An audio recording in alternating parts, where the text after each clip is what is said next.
Okay, so I'm going to attach the pockets now to the last panel. I finished one panel, so there's just one more panel left. Today is a beautiful day. We had the first time this summer some rain. It was quite a bit of rain. Usually the rain is a little bit later, but sorry. So we had good rain. I planted some vegetables. It was a bit too early, but now the rain also came early. It usually is here from the middle of October. So I'm very glad about that. So what I'll do is I'll start sowing some seeds for flowers, the rest that are left. But yeah, so these black safari shirts are going slow, very slow, because I've been busy with quite a bit of printing the past week. And I didn't do any work on Saturday as well as Sunday.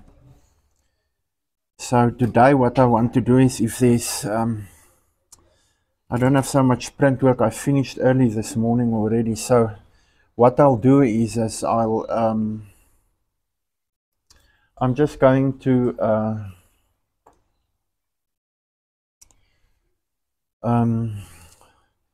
finish this shirt, and then I want to start cutting the rest. So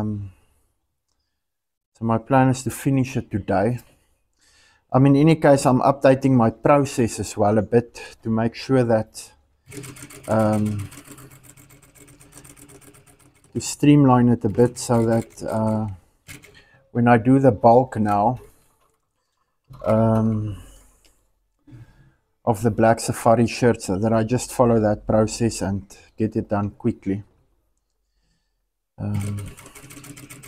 Because there were some mistakes that I made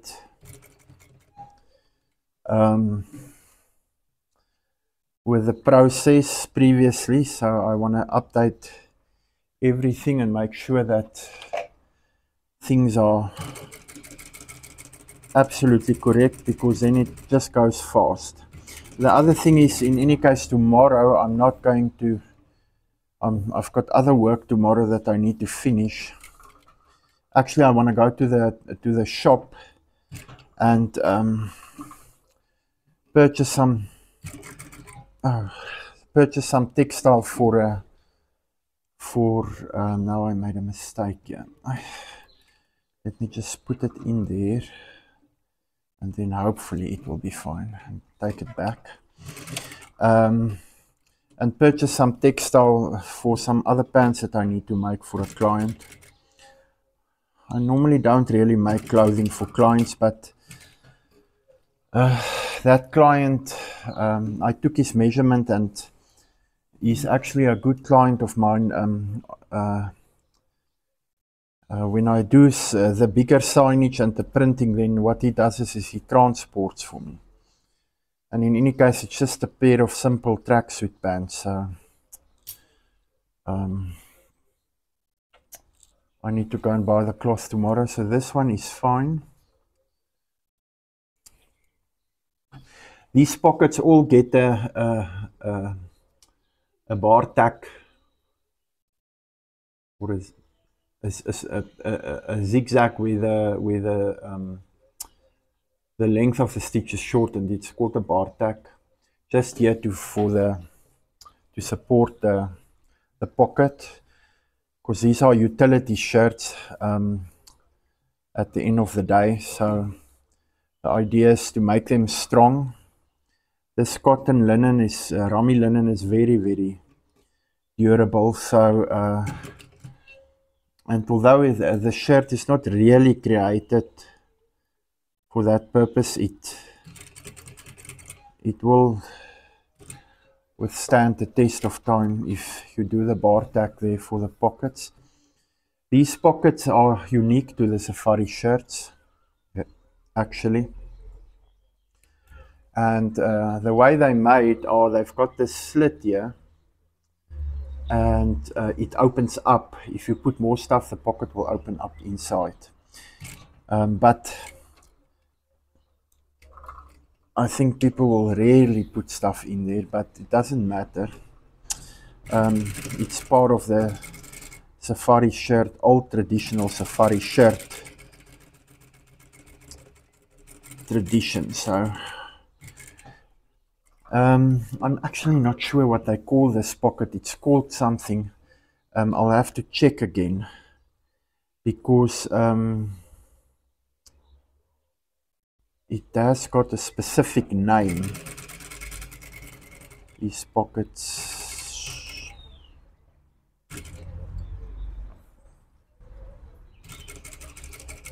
So I'm stitching it here at the bottom. It's not just a stitch, a stay stitch to keep it in place, because the stitch is going to, when we do the waistband at the bottom, we're going to cut it off.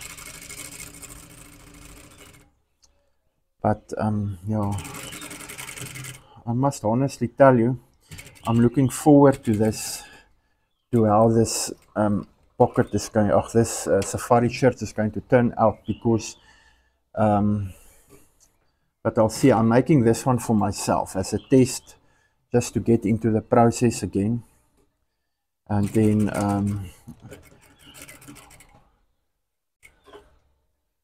we'll see. So yeah, so this is finished now. It goes super fast.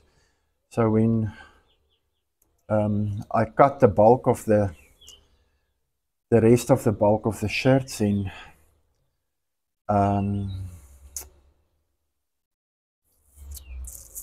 it will go very fast when I do the sewing.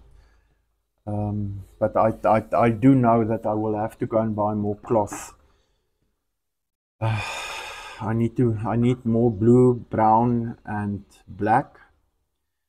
And then I'm going to do 1 or 2 polyester shirts as well, and then I need to go out and start.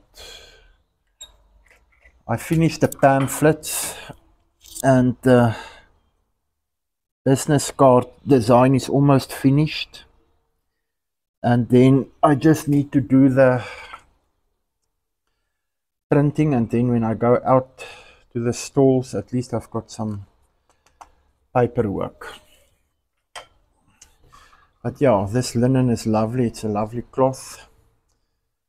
With the black and all the future shirts, I'm not doing the curve to make it a bit more tight around the stomach. I've decided these shirts have always been loose hanging shirts. It's not a shirt like today's shirts where that is like fitting tight everywhere. It basically, in my personal opinion, it looks ridiculous. So I made it straight here on the side, so the shirt is a nice loose hanging shirt and a comfortable shirt. So yeah, so this is it. Next up is I need to do I'm going to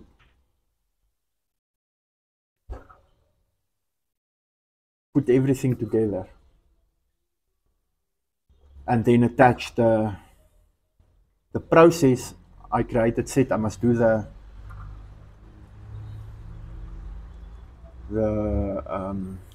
front facing first. So I'll just check it now again, because what needs to happen is the front facing needs to be overlocked, the top part needs to be overlocked, the yoke needs to be overlocked, that burrito needs to be created. So I'll probably do that. Because with these shirts I'm sticking to the old method. I'm not integrating the front facing into the shoulder seam. I decided not to do that, although I prefer that method. But when you do that method, what happens is the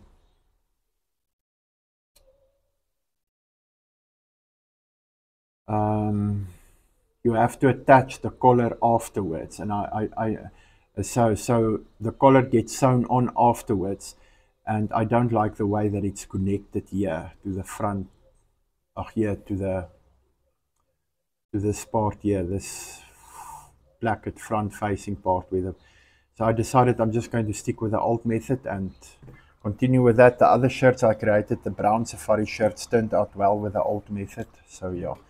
So now I will just quickly go and sit there by the computer and look at my process and decide if it's more efficient to do the yoke now, or to do the front facing, or must I do this part first. I'll make that decision and then change the process to suit the future shirts. Okay.